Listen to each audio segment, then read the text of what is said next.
After Sam died, my mom and Edie got really close. They'd both lost a lot.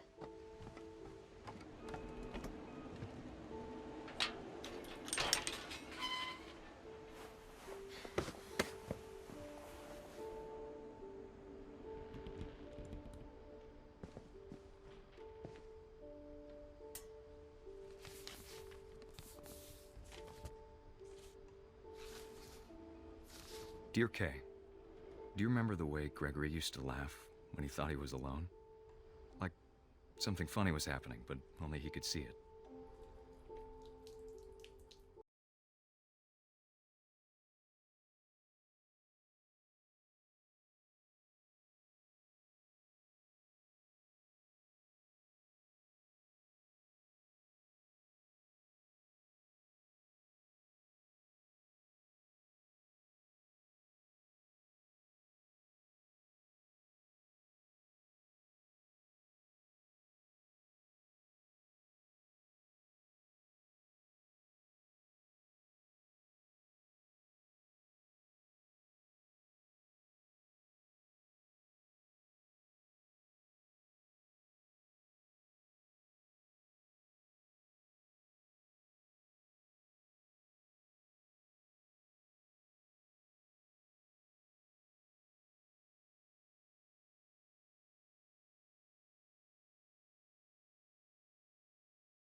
I know you did everything you could.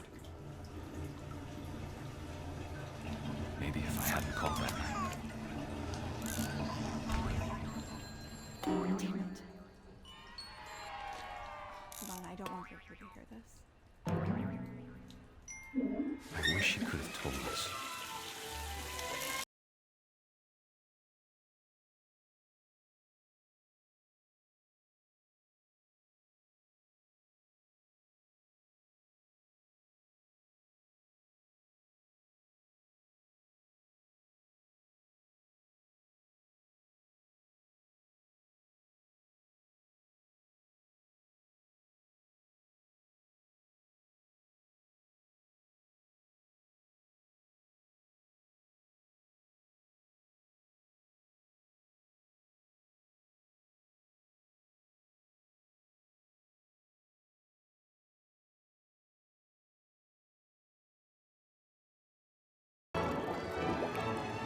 I'm sure he's happy.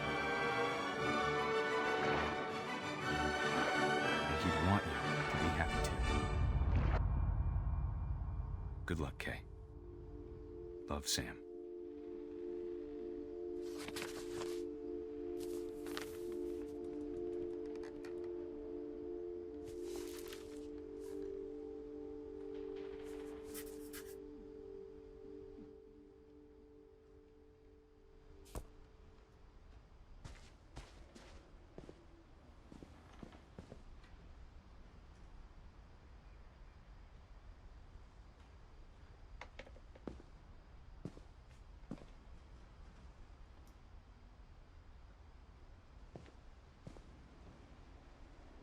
can't imagine my mom ever writing poetry, and yet...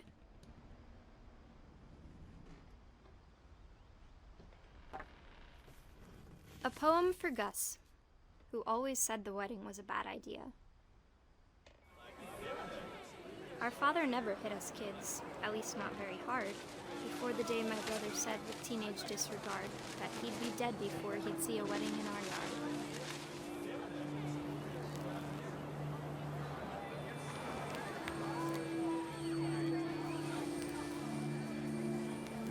My father made him come, of course, but Gus stood far apart, just flew his kite and bottled up the storm inside his heart.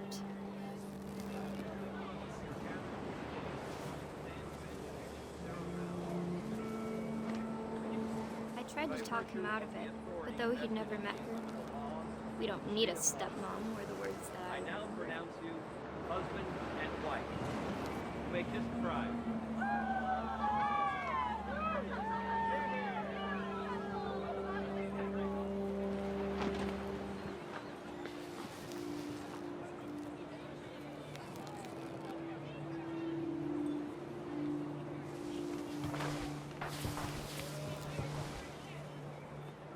When the time for photos came, Dad ordered him to come here. But Gus declined, and as a sign held up his middle finger.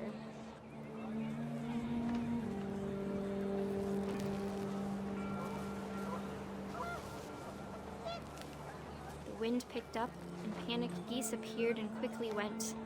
But all the humans did that day was go inside the tent.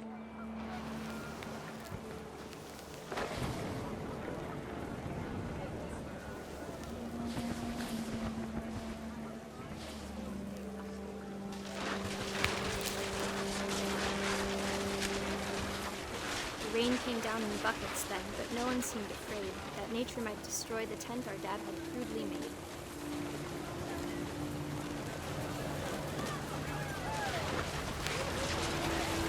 The thunder sounded much too close and full of angry power.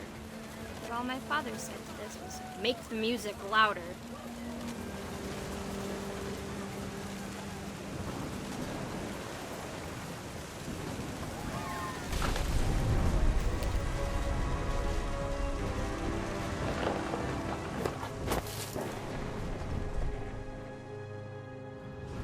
I wish that I could truly say I thought about you on that day. Out there on the beach alone, just you, the wind, the sea, and foam. But I didn't, until we found you.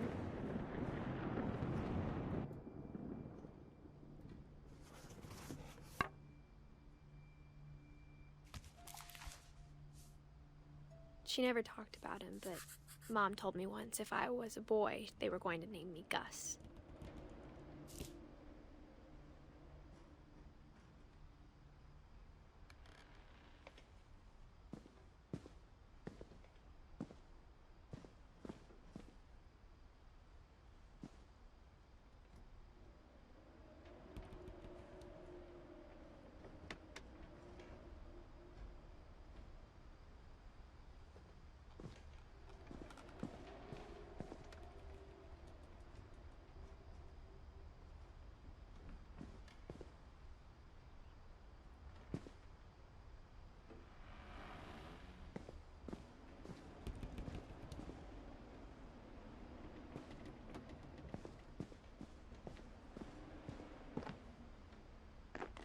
My mom moved up to the loft after her brothers died. At the time, it was as far away as she could get.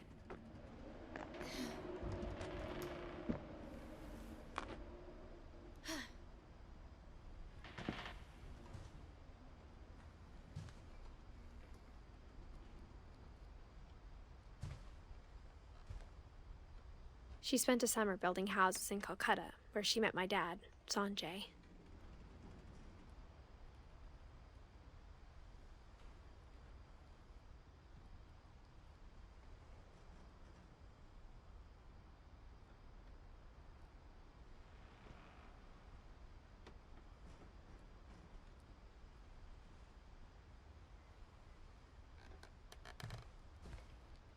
Religion was another thing my mom never talked about, but I think it helped her a lot after her dad died.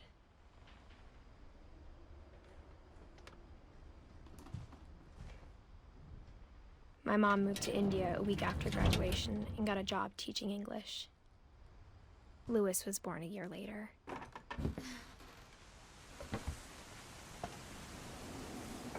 When my dad died, I don't think Mom knew where else to go. I'm sure Edie was happy to have her back. And to see kids in the house again.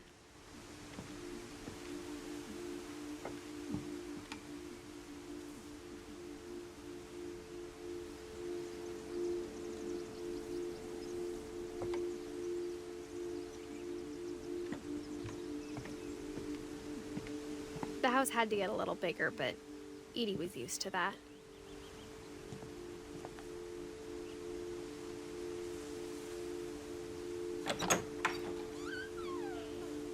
And for a while, things were good.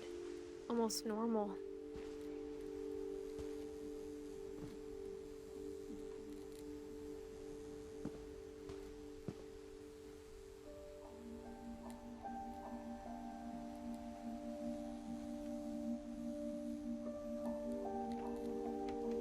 But it didn't last.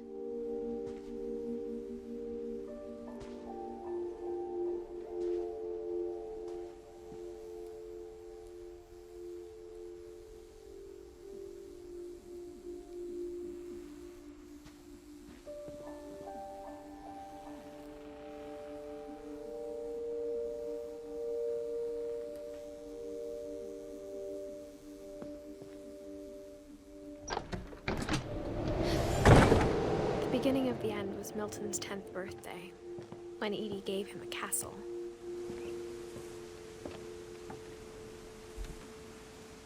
After Milton disappeared, the only thing he left behind was a room full of paintings.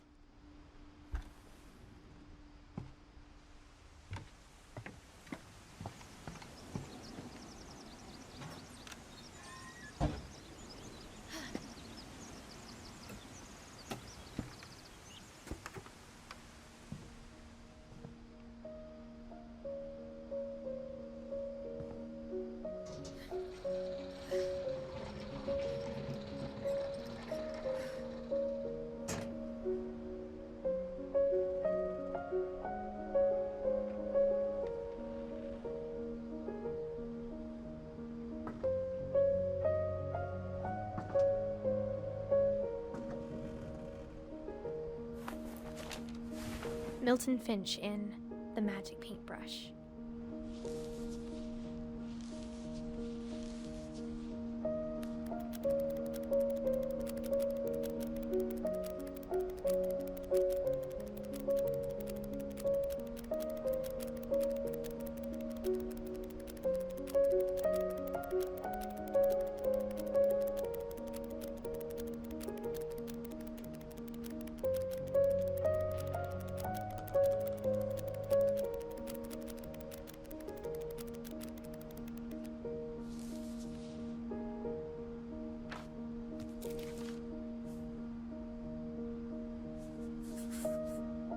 I was 4 when Milton disappeared.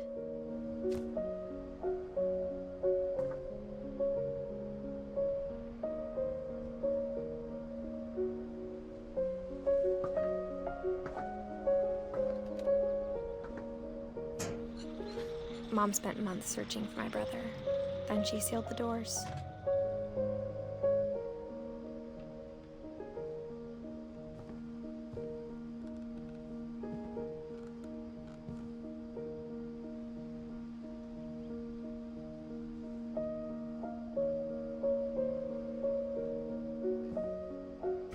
Whatever Milton had found in the house, Mom didn't want it getting out.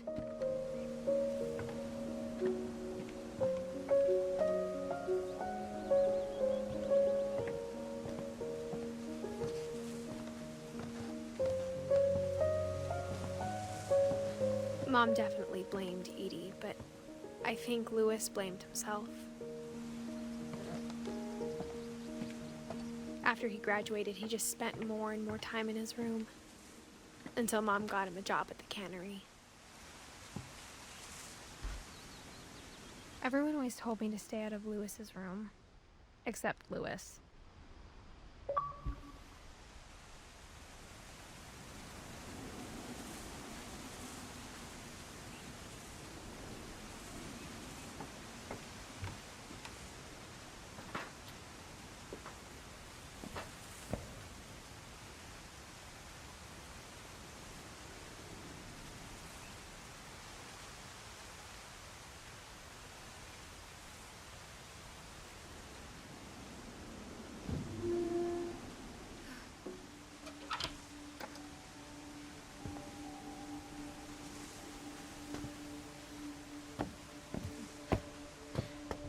Lewis's room smelled very, very familiar.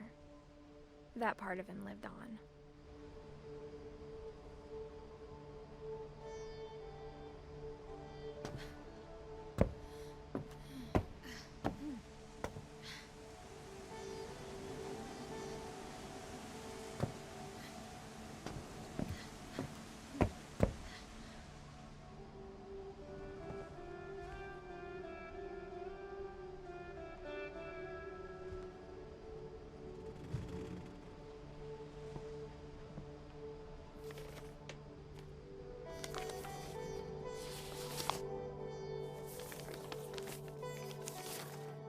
Dear Mrs. Finch, as Lewis's psychiatrist, I can understand your desire for an explanation. As I see it, the trouble began in January, shortly after we convinced your son to seek treatment for substance abuse. Newly sober, I believe Lewis first noticed the monotony of his daily life.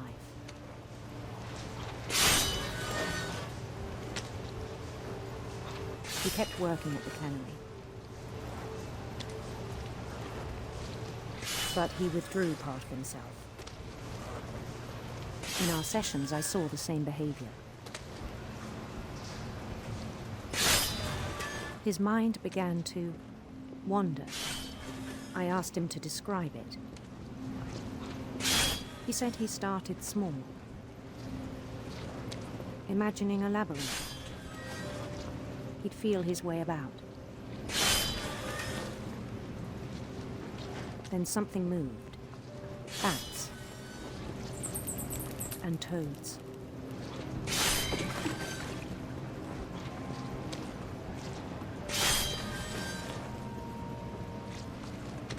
And things that have not names. He knew it was all in his head. But he took it very seriously. I had hoped he'd find himself.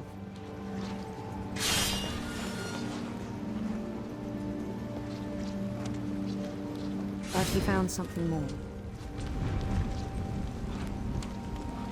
I worried about him then. Daydreaming at the cannery, I spoke with his boss.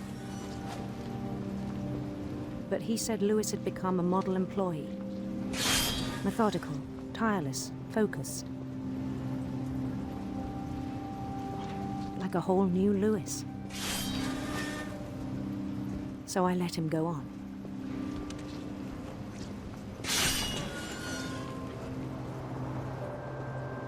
I even encouraged him.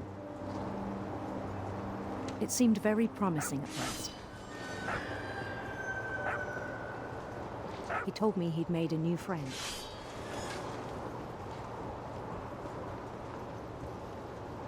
On the edge of a city he named Lewis Topia. He built the city up slowly, brick by brick. Then he made musicians.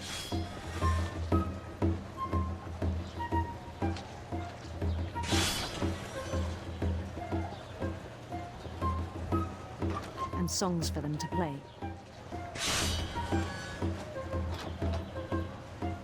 He talked about starting a band.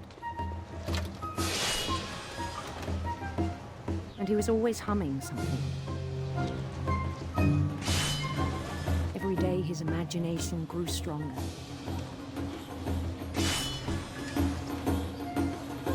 He no longer spoke at the cannery. But his chopping was as reliable as ever. Then one day it struck him that all the cheering crowds, even the stones under his feet, were all in his imagination. So he could do whatever he wished.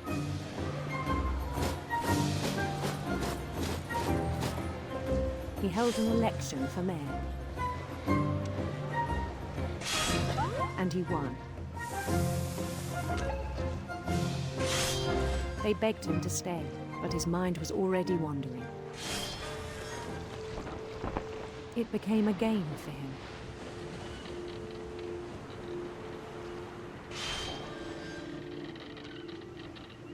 He'd conquer a city, then immediately push on.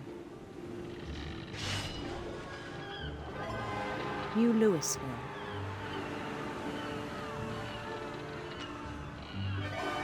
St. Louis. He started drifting away from our reality.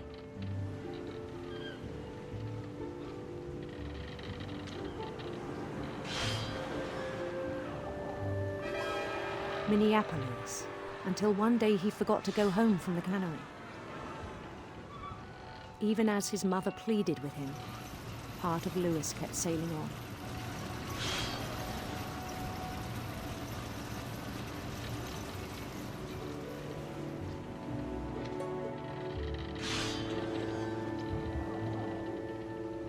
In Louisburg, he heard rumors of a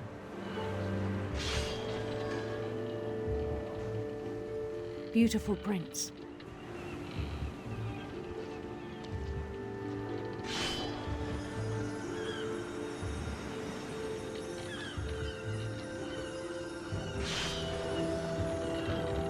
The prince was on his own quest for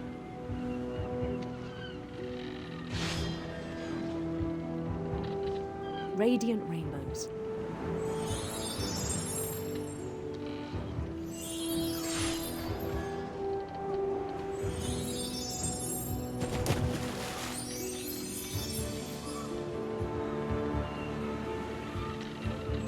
He followed the sound of his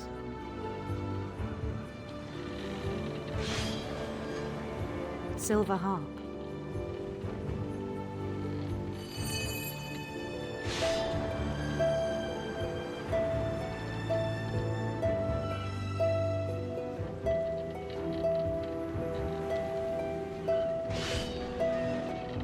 His chase led him to a golden palace east of the sun and west of the moon. Even then, his logic remained sound. He knew the world was all in his imagination.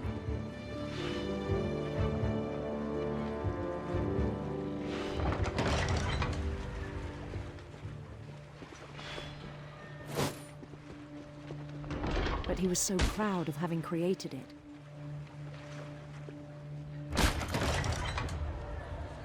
In his own eyes, he'd become something greater than a king.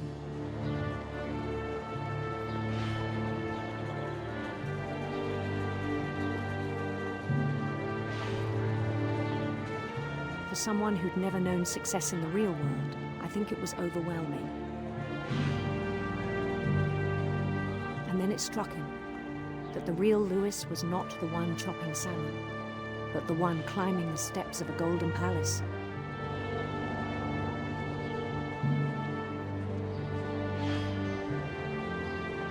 My imagination is as real as my body, he told me. It was hard to argue with him.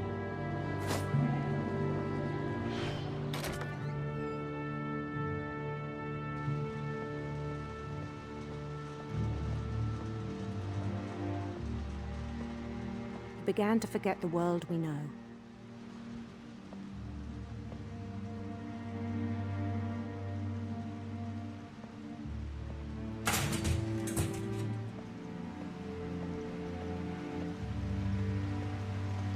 I think it pained him to remember Louis, the cannery worker.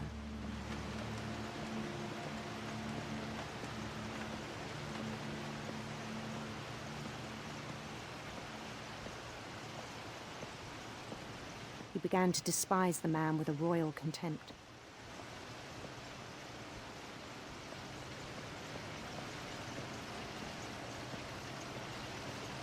I still thought I could save him. Even after he said he was being crowned king over all the lands of wonder. The palace would be packed with his companions.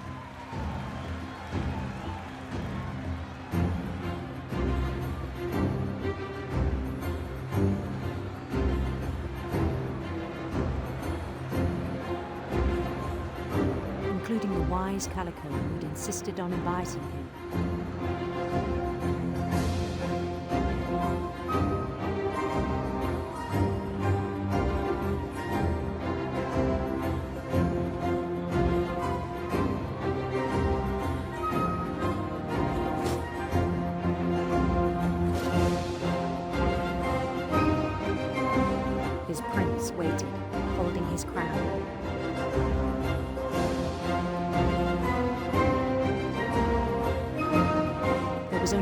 thing left to do.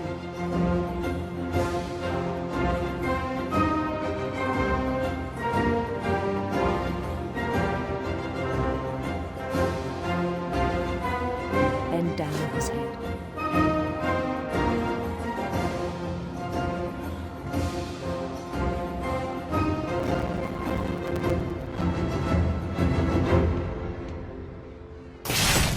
And the rest I think you know. Mrs. Finch, your son was a kind man who will be missed by all of us who knew him.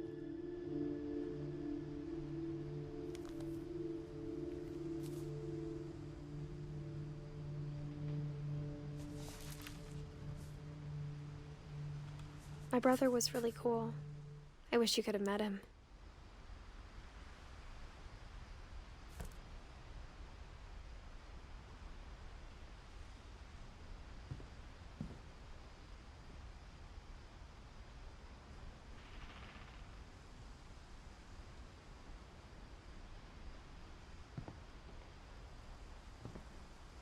Lewis and I spent a lot of time playing games together, but he was surprisingly bad at them.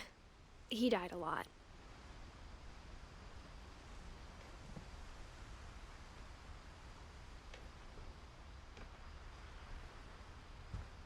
He was so proud of being Indian. I think for him, it was a way to be something other than just a Finch.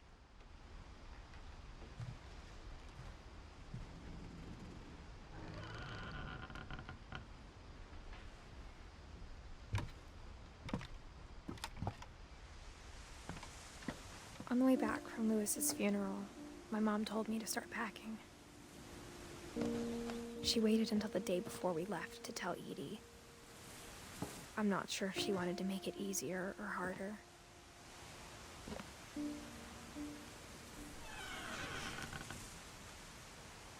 I wish we'd stayed. But I understand why we left.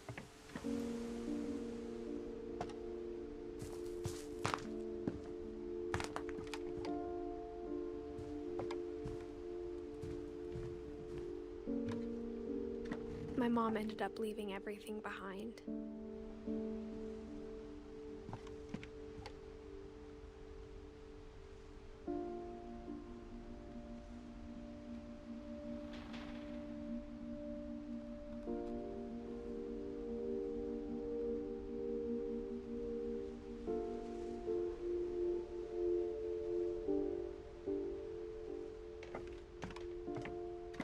What happened that night had been coming for a long time.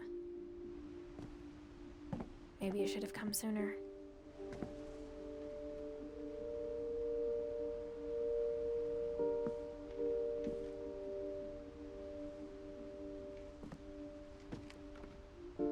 But it had to end one way or another. All that's left now is to tell you about that last night.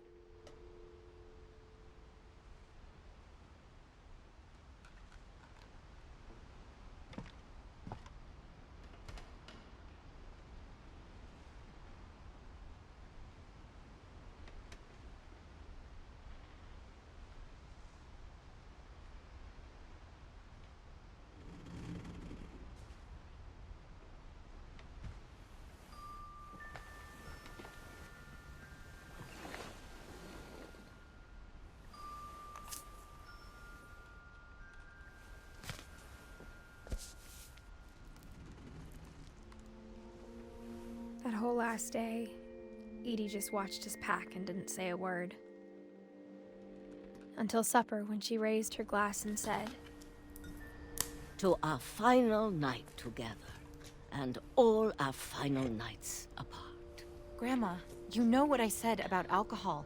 Some of your medications are very Edith, specific. I left a present for you in the hallway. Why don't you go open it? The grown-ups have to argue now. I'm sorry, you're right. We're all leaving tomorrow. Let's just enjoy our last... I'm not leaving. Edith, you're excused.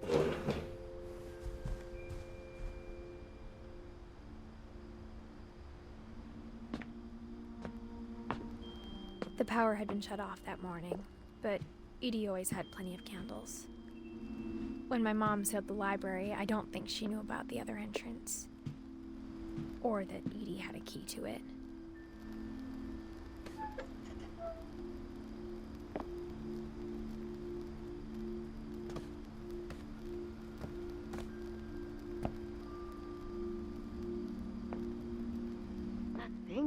afraid of isn't going to end when you leave the house. Edith has a right to know these stories. My children are dead because of your stories. I think it's best if Edith and I leave tonight.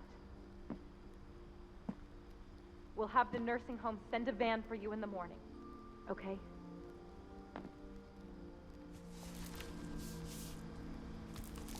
Dear Edith, there's so many stories I wish I could tell you, but there's only time for one. This is about what happened on the night you were born. That night, the tide went way, way out. It was the first and last time I ever saw the old house aground. There'd been an earthquake out in the middle of the ocean. They called it the lowest tide in 1,000 years. God, it smelled awful. You know, I've seen that house every day of my life.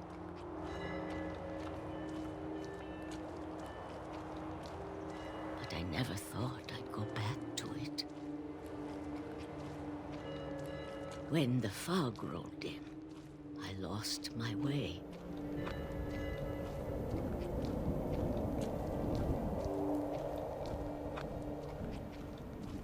I got turned around.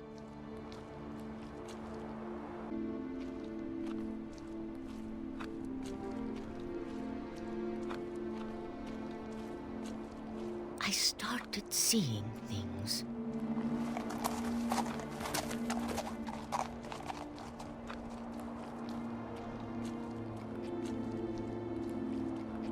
Things I'd forgotten had ever existed.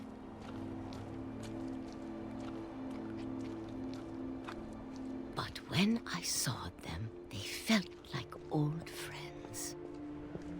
That night, a lot of things came back to me. Or maybe I came back to them.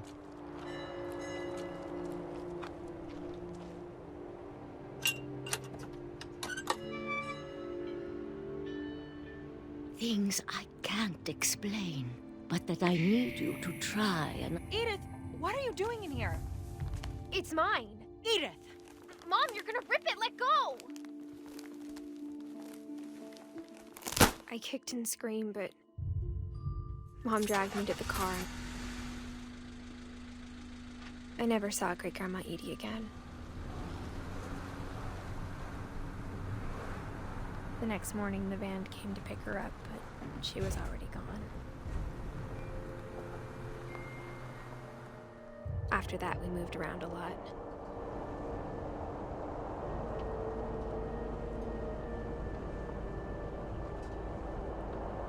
We both tried to make the best of it.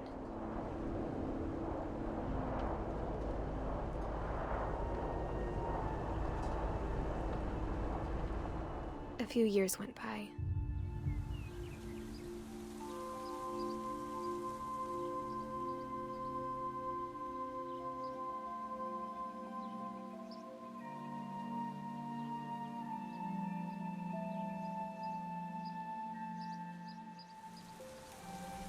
My mom didn't like to talk about it, but she started getting sick a lot. The rest happened pretty quickly.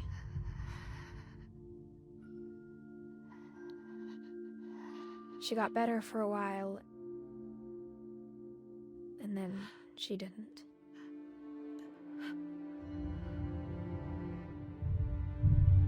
And then I was alone.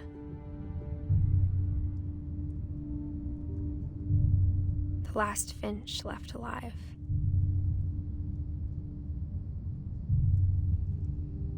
Until I found out about you.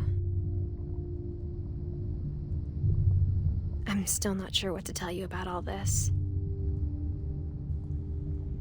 If we lived forever, maybe we'd have time to understand things. But as it is, I think the best we can do is try to open our eyes. And appreciate how strange and brief all of this is. This journal was supposed to be for you. hope you'll never see it. I just want to meet you and tell you all these stories myself. But I guess if you're reading this now, things didn't work out that way.